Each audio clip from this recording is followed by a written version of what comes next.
Assalamualaikum warahmatullahi wabarakatuh. Berjumpa lagi di perkuliahan teori bahasa dan automata. Kali ini kita memasuki pertemuan ke-9. Di pertemuan ke-9 ini kita akan membahas tentang pumping lemma. Ya. Jadi pumping lemma ini diperkenalkan oleh Dana Scott dan Michael Rabin di tahun 1959. Dan setelahnya itu diteruskan oleh Yehoshua Bari Hillel, Mika A. Perles, dan Elie Samir di tahun 1960. Jadi fungsi pumping lemma ini sendiri itu ada dua, yaitu yang pertama adalah membuktikan suatu bahasa merupakan RL. Jadi nanti dibuktikan bahwa bahasa ini merupakan RL atau tidak. Kemudian yang kedua adalah membuktikan suatu bahasa itu merupakan CFL atau tidak. Jadi ada dua fungsi dari pumping lemma ya. Yang pertama itu membuktikan bahwa itu merupakan RL, dan yang kedua membuktikan bahwa itu merupakan CFL. Jadi konsep pemompaan itu sama dengan konsep perulangan ya. Contoh misalkan kita lihat di sini ada Q0, Q1, Q2, dan Q3. Nah, di sini yang masuk ke konsep pemompaan yaitu Q1 dan Q2.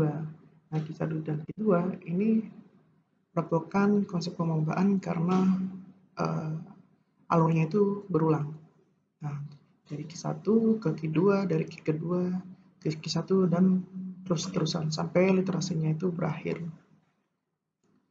Dan kalau misalkan konsepnya seperti ini berarti tiada akhir karena akan berulang terus. Yang pertama kita akan mempelajari tentang pumping lemma RL. Ya, contoh diketahui L adalah sebuah bahasa, kemudian N adalah panjang string dari W sama dengan X, Y, Z. Maka L itu merupakan RL jika memenuhi tiga syarat berikut. Yang pertama adalah Y tidak sama dengan empty atau kosong.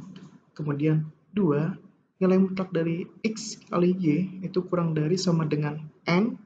Kemudian yang ketiga, untuk semua K lebih dari 0, string X, Y pangkat KZ itu harus merupakan string dari bahasa L. Itu. Jadi kalau misalkan ini sudah memenuhi syarat ketiganya ini, maka bahasa tersebut merupakan bahasa reguler atau RL gitu kan ya. Nah, untuk masuk ke step berikutnya, ke slide berikutnya, teman-teman bisa membaca tentang simbol-simbol, bisa akses link ini untuk tahu bahwa ini merupakan simbol apa, kayak gitu ya.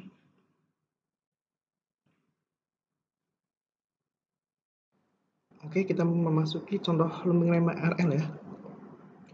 Contoh ya, diketahui L itu sama dengan 0 pangkat N1, di mana N itu lebih dari 0. Jadi 0-nya itu lebih dari 0. Nah, kemudian buktikan bahwa L merupakan RL.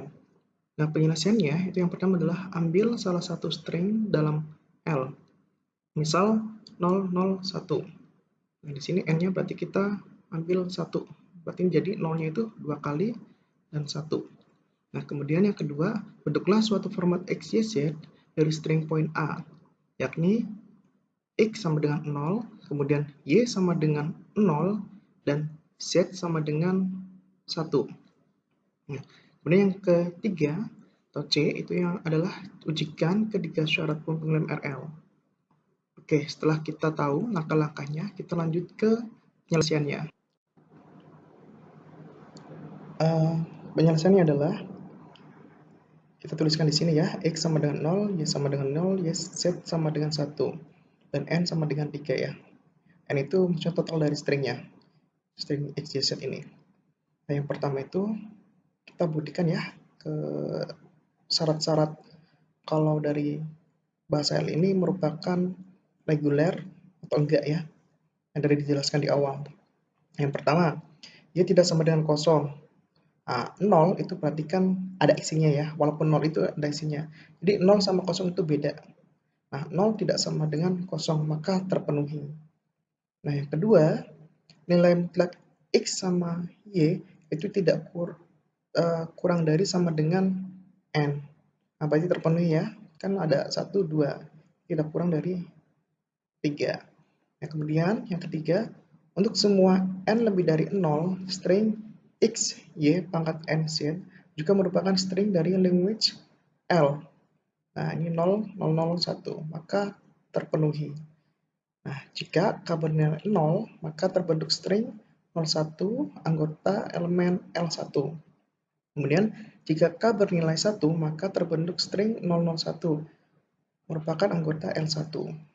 Kemudian, jika K bernilai 2, maka terbentuk string 00001 merupakan anggota elemen L1. Jadi, L sama dengan 0n pangkat 1, di mana n lebih dari 0 itu merupakan RL. Jadi ini reguler merupakan RL. Oke. Nah, contoh lanjutannya ya. Contoh misal language atau bahasa L2 sama dengan 01 pangkat n, di mana n lebih dari sama dengan 0. Apakah L2 bahasa reguler? Oke, mari kita pastikan. Nah, L2, langkah pertama adalah L2 diubah menjadi bentuk string ya, W sama dengan X, Y, Z. Kemudian berarti panjang string W adalah 3. Dimana X sama dengan 0, kemudian Y sama dengan 1, dan N sama dengan 1. Karena N tidak boleh, N lebih dari sama dengan 0 ya kan. 1 boleh, 0 boleh gitu. Nah, kemudian syarat pertama itu Y tidak sama dengan kosong, itu terpenuhi ya, karena ada nilainya, ada 0. Dan syarat yang kedua, nilai mutlak dari XY itu kurang dari sama dengan N. 01 ya, 1. Kurang dari 3, berarti terpenuhi. Kemudian syarat yang ketiga, XY pangkat K Z itu dimana K lebih dari 0, maka terpenuhi. Jika K bernilai 0, maka terbentuk string 01, itu merupakan anggota elemen L2. Kemudian jika K bernilai 1, maka terbentuk string 011, itu merupakan anggota L2. Dan jika K bernilai 2, maka terbentuk string 0111, anggota elemen L2. Tuh. Berarti contoh yang kedua ini merupakan RL, jadi termasuk reguler. Oke, lanjut. Oke, selanjutnya masuk ke contoh keempat ya, tentang pumping lemma ini. Jadi contoh di sini ada language L4 atau bahasa L4 itu sama dengan 0 pangkat n, 1 pangkat n, di mana n itu lebih dari 0. Apakah L4 ini merupakan bahasa reguler? Jadi L4 itu pertama diubah menjadi bentuk W sama dengan X, Y, Z. Itu berarti panjang string W adalah 2, di mana X sama dengan epsilon, Y sama dengan 0, dan Z sama dengan 1. Nah, syarat yang pertama, coba kita cocokkan ya. Y tidak boleh sama dengan kosong. Maka Y sama dengan 0, maka terpenuhi ya, karena tidak kosong. Kemudian syarat yang kedua, nilai mutlak XY itu harus kurang dari sama dengan N. Nah, nilai mutlaknya ya, XY berarti nilai mutlaknya sama dengan 0. Kurang dari 2, maka terpenuhi. Kemudian syarat yang ketiga, yaitu X, Y pangkat K, Z, di mana K lebih dari 0, maka tidak terpenuhi. Nah, kenapa tidak terpenuhi?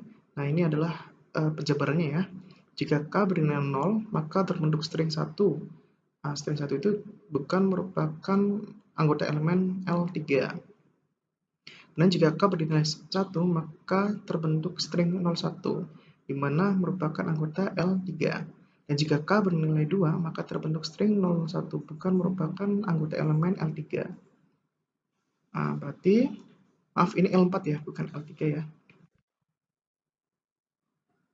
Nah, berarti yang jika K0 dan K2 ini bukan merupakan anggota L3.